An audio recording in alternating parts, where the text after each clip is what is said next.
யதார்த்தமான நிலை. பேசலாம். திரிசேலம் மணிகண்டன், 2025ஆம் ஆண்டு அதிமுகவுக்கு பொற்காலமாக அமைய வேண்டும் என்று சொன்னால் கட்சியினுடைய பொதுச் செயலாளராக எடப்பாடி பழனிசாமி என்ன செய்யணும்? நியூஸ் 18 சொல்லுதியார் நேயர்களுக்கு வணக்கம். பாலா, ஒரு சின்ன வேண்டுகோள். திரு சுப்புரத்னம் பேசுறப்ப நான் ஒரு வார்த்தை கூட குறுக்க எதுவும் பேசல. அதே நாகரிகத்தை கொஞ்சம் அவர்கிட்ட இருந்து நான் எதிர்பார்க்கிறேங்க. அதாவது எனக்கு முன்னாடி பேசின பத்திரிகையாளர் ஒரு விஷயம் சொன்னாரு. அதாவது விக்கிரவாண்டி தேர்தல்ல சின்ன பிரச்சனை வருங்கிறதுனாலதான் இடைத்தேர்தல்ல எடப்பாடி பழனிசாமி இரட்டை இலை சின்னத்துல யாரையும் நிறுத்தல அப்படின்னு. அது முழுக்க முழுக்க உண்மைக்கு மாறான ஒரு தகவல்.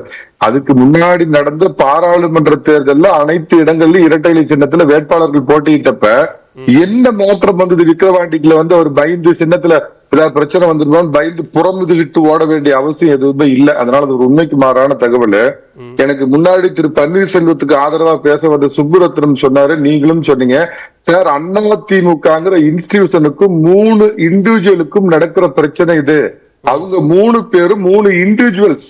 நான் திரும்ப கேட்கிறேன், இந்த பிரச்சனை ஆரம்பிச்சு ஏறத்தாழ 3 வருடங்கள் ஓடி போச்சு, 2 வருஷங்களுக்கு மேல ஆகி போச்சு.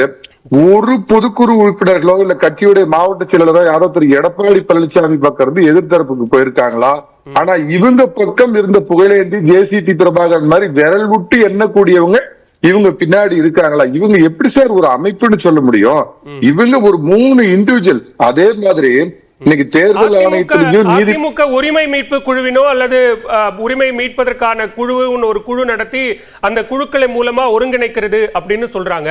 இன்னைக்கு நாங்க தான் கட்சியினுடைய ஒருங்கிணைப்பாளர், எங்களுக்கு அந்த உரிமை இன்னும் தொடருதுன்னு தேர்தல் ஆணையத்துல பதில் மனு தாக்கல் பண்ணிருக்கிறாங்க. தேர்தல் ஆணையம் அவர்களுடைய கருத்துக்களுக்கு செவி சாய்க்குது. அதாவது ஒண்ணு புரிஞ்சுக்கணும், அதாவது மன்னாதன் கம்பெனின்னு அந்த காலத்துல ஒரு காமெடி வருமா, அந்த மாதிரிங்க இவங்களா சேர்ந்து ஏதோ நாங்க ஒருங்கிணைக்கிறவங்க எடப்பாடி பழனிசாமி விட்டுருங்க. அவர் is authorised general secretary for ADMK. அவர் கடைசியா வச்சுங்க சார். இந்த இருக்கிற 3 இண்டிவிஜுவல் போய் இவங்க முதல்ல பார்க்க முடிஞ்சதா? சசிகலாவை இவங்க பார்க்க முடிஞ்சதா? தினகரனை பார்க்க முடிஞ்சதா? இல்ல திரு பன்னீர்செல்வத்தை பார்க்க முடிஞ்சதா? அவங்களே இவங்களை மதிக்கல. இவங்களா ஒரு பேரை வச்சுக்கிட்டு நாங்க ஒருங்கிணைப்பு குழு அப்படின்னு சொல்லி வச்சுக்கிட்டு அவங்க ஏதோ பொலிட்டிக்கல் டிராமா எல்லாம் பண்ணிட்டு இருக்காங்க. 2வது, இந்த வழக்கு சம்பந்தப்பட்ட 4 பேர், அதை மட்டும் நான் சொல்றேன். ஒவ்வொருத்தருக்கும் தனித்தனி பிரேயர். சூரியமூர்த்தி என்ற சூரியன் மூர்த்தி அவரோட பிரேயர் வேற, ராம்குமார் ஆதித்தனுடைய பிரேயர் வந்து வேற, புகழேந்தி அவரோட பிரேயர் வேற, திரு பன்னீர்செல்வம் என்னங்க சொல்ற இண்டிவிஜுவல்ஸ் இப்ப பட்டியலிடுற இந்த இண்டிவிஜுவல்ஸை அதுல சேர்த்துக்கோங்க. இவர்களுடைய கருத்துக்களை விட்டுருங்க. சட்ட ரீதியாக அதிமுகவினுடைய சட்ட விதிகளின்படி ஒருங்கிணைப்பாளர், இணை ஒருங்கிணைப்பாளருங்கிற பதவி 2026 டிசம்பர் வரைக்கும் செல்லுபடியாக கூடிய பதவி. அப்ப அதை மாற்றி இப்ப பொதுச் செயலாளர் அப்படின்னு இப்ப உருவாக்கி இருக்கக்கூடிய பதவி சட்டவிரோதமானது, கட்சி விதிகளுக்கு முரணானது அப்படிங்கிற ஒரு வாதத்தை வைக்கிறாரு. அதுக்கு பதில் சொல்லுங்க. அததாங்க சொல்ல வந்தேன். இதுல ஏதோ சுரேன் பழனிசாமினா ஏதோ புதுசா ஒரு அதிமுக மாதிரி சொல்றாங்க. திரு கேசி பழனிசாமியோட மகன் தான் சுரேன் பழனிசாமி ஒரு மனுதாரு, கேசி பழனிசாமி ஒரு மனுதாரு. என்னன்னா இல்ல நான் ஒண்ணு சொல்லிடுறேன்.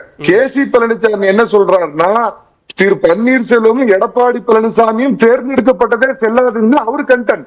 அவரு வந்து அவரோட பிரேயர் தான்.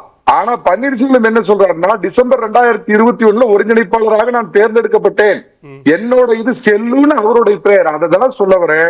யாராவது இந்த இண்டிவிஜுவல்ஸ் எல்லாம் போய் மனு கொடுத்திருக்காங்களோ ஒவ்வொருத்தருக்கும் தனிப்பட்ட பிரேயர்.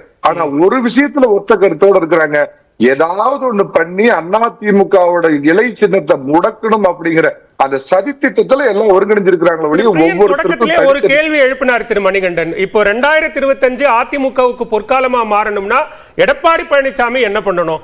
அவருடைய செயல்பாடுகள் தான் அதை தீர்மானிக்கணும். அது எதிர்க்கட்சி தலைவராகவா, அதிமுக பொதுச் செயலாளராகவா, அல்ல கூட்டணி அமைக்கிறது இல்லையா அப்படிங்கிற எல்லா விவகாரங்கள்லயும் அவர் எப்படி செயல்பட போறாரு அப்படிங்கறதனுடைய அடிப்படையில தான். அதுதானே பிரதானமானது. நான் ஒண்ணு சொல்றேங்க, திரு எடப்பாடி பழனிசாமி அவர்களுடைய அரசியலை நான் வந்து ரொம்ப உற்று நோக்குபவன், ஒரே ஊரை சேர்ந்தவன் அடிப்படையில சொல்றேன். கூட்டணிக்கான சில திரைமறைவு பேச்சுவார்த்தைகளை நடத்திக்கிட்டு இருக்கிறாங்க. நியூஸ் 18க்கும் திரு பிரியனுக்கும் போன் பண்ணி எடப்பாடி பழனிசாமி தான் இன்னைக்கு நான் பேசிட்டேன், இவங்க வரப்போறாங்க அப்படின்னு டெய்லி உங்களுக்கு அப்டேட் கொடுத்துட்டு இருக்கணும்னு திரு பிரியன் விரும்புறாரா? ஒண்ணு கேக்குறேங்க, அதாவது அதிமுகவிற்கு பொற்காலம் அப்படின்னு எந்த அடிப்படையில சொல்றாருன்னா, நடப்பது சட்டமன்ற தேர்தல். நான் ஏற்கனவே உங்க டிவியில சொல்ற மாதிரி இன்னைக்கு மக்கள் எல்லாம் பேசிக்கிறாங்க, 7.5 இல்லாத 4.5 ஆண்டு நல்லாட்சி கொடுத்த எடப்பாடி பழனிசாமி வேண்டுமா, திராவிட மாடல் ஆட்சி கொடுத்த ஸ்டாலின் வேணுமான்னு தொக்கி நிக்கிற கேள்வி. அதுல அவருடைய அந்த 4.5 ஆண்டு ஆட்சி அப்படிங்கிறது ஒரு மிகப்பெரிய பிளஸ் பாயிண்ட். அதே மாதிரி பாத்தீங்கன்னா ஒரு சட்டமன்ற தேர்தலில் தொடர்ந்த ஒரு கூட்டணி அடுத்த சட்டமன்ற தேர்தலில் இதுவரைக்கும் தமிழக ஆண்டுகளுக்கு ஏற்கனவே தீர்ப்பு வந்துருச்சு. அது தோல்வின்னு அதுக்கப்புறம் தான் வேற கட்சி ஆட்சி அமைச்சிருக்கு. அப்படியே அது நல்ல கொஞ்சம் பின்னோக்கி போங்க. 342 கோடி கொடுத்து ஒரு வடநாட்டு புரோகிதரை கூட்டிட்டு வந்து அவர் தேர்தல் வியூகம் அமைக்க சொல்லி அதிமுக தோத்து போனது பிஜேபி கூட வச்சுக்கிட்டு வெறும் 3 ஓட்டு. இல்ல நீங்க அதை கேக்குறீங்களா? அதுக்கு நான் பதில் சொல்லணும்ல. அதே மாதிரி திமுக இதுவரைக்கும் அதோட சரித்திரத்துல 2 முறை சட்டமன்ற தேர்தலில் ஜெயிச்சதா வரலாறு இல்ல. அதிமுக தொடர்ந்து 2 முறை தோத்ததாக சரித்திரம் இல்ல. 67, 71 வரலாறு இருக்கு திமுக.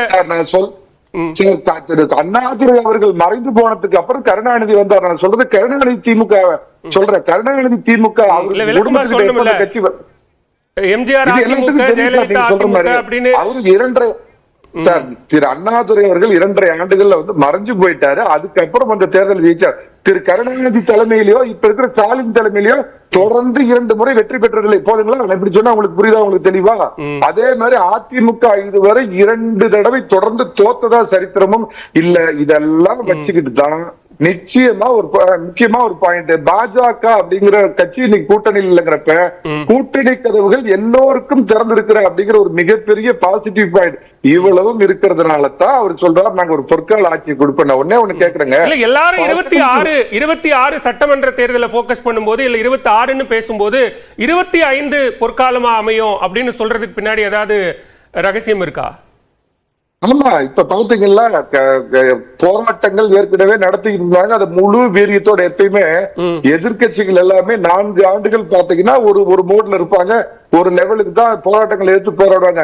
அம்மாவுடைய பழக்கமே என்னன்னா தேர்தல் இருக்கிறப்ப கடைசி 6 மாதத்துலதான் ஜெட் வேகத்துல எடுப்பாங்க. 2011 பாத்தீங்கன்னா செம்மொழி மாநாடு முடிஞ்ச உடனே அதே கோயம்புத்தூர்ல பிரம்மாண்டமான கூட்டத்தை போட்டு மக்களை தான் பக்கம் திருப்பினாங்க. திரு எடப்பாடி பழனிசாமி வந்து தாய் 8 அடி பாய்ஞ்சுன்னா குட்டி 16 அடி பாயும். 1 வருடத்திற்கு முன்பே தயாராகிறார், களப்பணியை இது பண்றார். போராட்ட களத்தை பாத்தீங்கன்னா இந்த சென்னை மாணவிக்கு எதிராக இன்னைக்கு அதிமுக எவ்வளவு தீவிரமா போராடுது, ஒவ்வொரு போராட்டத்தையும் கையில எடுக்குது. ஒரு பக்கம் கூட்டணி பேச வேண்டிய விஷயங்கள்லாம் பேசிட்டு இருக்காங்க. மாணவிக்கு எதிரான்னு சொல்லிட்டீங்க, மாணவிக்கு நடந்த வன்கொடுமைக்கு எதிரா மாணவிக்கு நடந்த வன்கொடுமைக்கு எதிராக சொற்குற்றம் மன்னித்தரலுக்கு பொருள் குற்றம் அல்ல, சொற்குற்றம். சரியா? அதனால பொருள் குற்றம் ஆயிடும். மாணவிக்கு எதிரா அப்படின்னா அது பொருள் குற்றம் ஆயிடும். சரிங்க சார், விட்டுருங்க சார், பேச விடுங்க சார். இது அதாவது பாத்தீங்கன்னா பூத் கமிட்டி அமைச்சு கட்சியை பலப்படுத்திருக்கிறார், புதிய நிர்வாகிகளை போட்டுட்டு இருக்கார். கூடுதலா ஒரு தகவலை சொல்றேன், இன்னும் 2 மாதத்துக்குள் 2 தொகுதிக்கு சேர்த்து ஒரு மாவட்ட செயலர்களை நியமிக்கிற பட்டியல் கிட்டத்தட்ட தயாராயிடுச்சு. சோ ஒரு கட்சி தலைவரா அந்த கட்சி எந்த விதத்துல வந்து புனர்தானம் பண்ணிடுமோ, அந்த கட்சி எப்படி எல்லாம் புனரமைக்கணுமோ அவ்வளவு வேலையும் பண்ணிட்டு வா. திராவிட மாடல் கொடுத்த ஸ்டாலின் நீயா, 4.5 ஆண்டு நல்லாட்சி கொடுத்த எடப்பாடி பழனிசாமி நானா அப்படின்னு களத்தை தயார் பண்ணிட்டு இருக்கிறப்ப சார், எடப்பாடி பழனிசாமி நேரடியா இன்னும் சட்டமன்ற தேர்தலில் வெற்றி பெற்று முதலமைச்சர் ஆகல. நீங்க நல்லாட்சி கொடுத்தது அப்படின்ற அந்த ஆட்சிக்கு நற்றாண்டு கொடுக்கலாம். ஆனா நேரடியா தேர்தலில் வெற்றி பெற்று இன்னும் முதலமைச்சர் ஆகல. மன்மோகன் சிங்கோட தான் இந்த நாட்டுடைய பிரதமரா 10 ஆண்டுகள் இருந்தார். ஒரு முறை கூட பாராளுமன்ற தேர்தலில் லோக்சபா அவர் ஜெயிச்சதுல என்ன சொல்ல வரீங்க? இப்ப இருக்கு என்ன உங்க கம்பேரிசன்? காங்கிரஸோட ஒப்பிடல் உதாரணம் அரசியல் எல்லாமே சொல்லலாம் சார். நாட்டுக்கு ஆக சிறந்த பிரதமர்னு அவரை பத்தி கொண்டாடுறமே, அவர் இது வரைக்கும் ஒரு லோக்சபா தேர்தலில் கூட நிக்கல, ராஜ்யசபாவில தான் நின்று ஜெயிச்சிருக்கிறாரு. 89ல அன்னைக்கே சுயேட்சா நின்று அம்மா முகத்தை காமிச்சு சேங்கல் சின்னத்துல ஜெயிச்சவர் எடப்பாடி பழனிசாமி. ஒரு கூடுதல் தகவல் என்ன சொல்ல வச்சிருக்கீங்க? ஒன்னு முடிச்சிடுறேன். வேட்டி இல்ல, சின்னம் இல்ல, கட்சியுடைய கொடியை பயன்படுத்தக்கூடாது, ஆள் இல்ல, பின்னாடி நிழல் இல்ல, யாருமே இல்ல, ஒரு ஆள் இல்ல, இருந்த அத்தனை பேரும் உங்களை விட்டு ஓடி போயிட்டாங்க. எந்த அடிப்படையில இவர் இந்த அதிமுக சேர்த்தனா இவர் ஓட்டு முதல்ல அதிமுக வருமா? அந்த குறைஞ்சபட்ச உத்தரவாதம் திரு சுப்பரத்னம் அவருக்கு கொடுக்க முடியுமா? அந்த மாதிரி இந்த இண்டிவிஜுவல்களால நம்பிக்கை இவங்களால ஒண்ணு சொல்லிடுறேன். தேர்தல் கமிஷன் முடிந்தால் ரெட்டலையை முடக்கிட்டோம். எடப்பாடி பழனிசாமி வீட்டுல படுத்துக்கிட்டே சொல்றேங்கிறாரு. சொல்லிட்டோம். சுப்ரத்தினம் சுருக்கமா அவருக்கு பதில் சொல்லிடுங்க. நான் ராம்கியோட கருத்தை வாங்கிக்கிறேன். சரி, சகோதரர் மணிகண்டன் பேசுறப்ப நாகரிகமா நடந்துக்குங்கன்னு சொன்னாரு. அவரு நான் அதுக்கு பதில் சொல்ல விரும்பல. பேரறிஞர் திராவிட இயக்க சித்தாந்தவாதிகள் யாராக இருந்தாலும் பேரறிஞர் பேர்ல அண்ணாவை பற்றி குறிப்பிடுகிற பொழுது என்ன தென்னாட்டின் பெர்னாட்சா இந்நாட்டின் இங்கல்சால் எங்களை அரசியல் வாழ வைத்த வழிகாட்டி தென் திசை தீபம் அண்ணா என்று குறிப்பிடுவோம். ஆனால் இவர் ஏதோ பழைய காங்கிரஸ்காரர்களை போல ஒரு அண்ணாவுடைய முழு பெயரை குறிப்பிடுவதே இவருடைய தரம் எந்த அளவு, இவர் எந்த அளவு அரசியல் நாகரிகம், அரசியல் பண்பாடு நாகரிகம் எந்த அளவு உணர்ந்திருக்கிறார் என்பதை புரிந்து கொள்ள முடிகிறது. கேள்வி உங்களை நான் சொல்றேன், கேள்வி நோக்கி நேரடியாக அவர் சொன்னது அண்ணாவை சொன்னது நான் சொல்லிடுறேன். அண்ணாவா அண்ணாவா அப்படி சொன்னது என்ன, ஐ வாஸ் பர்சனலி அஃபண்டட். நான் வந்துடுறேன், பாயிண்ட்டுக்கு வந்துடுறேன். திரு ஓபிஎஸ் அவர்களுடைய ஓட்டுனாலும் அவருக்கு விழுகுமா என்று